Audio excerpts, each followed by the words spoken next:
Nu pat nesen piedalījos 2 sēdes – Rīgas attīstības komiteja un Robežu novada dome. Un ziniet, tā kā Netflix – seriāls Vara pret loģiku. Rīgā apsprieda atkrituma dedzināšanas katlu mājas izbūvi, ko pa klusiņam jau apstiprināja. Kopā ar jums mēs savācām vairāk nekā 6000 pārakstus pret.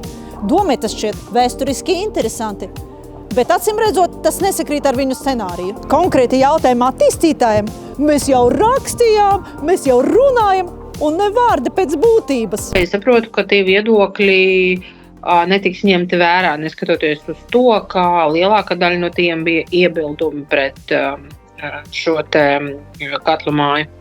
Šie iebildumi ir ņemti vērā tādā veidā, kādā tos ir tiesiski ņemt vērā, proti ņemot vērā, ka ir gan izsniegta pašvaldības atļauja atkrituma apsaimniekošanas vietas izveidei, gan arī teritorijas plānojums šāda te objekta izvietošana attiecīgajā vietā pieļauj.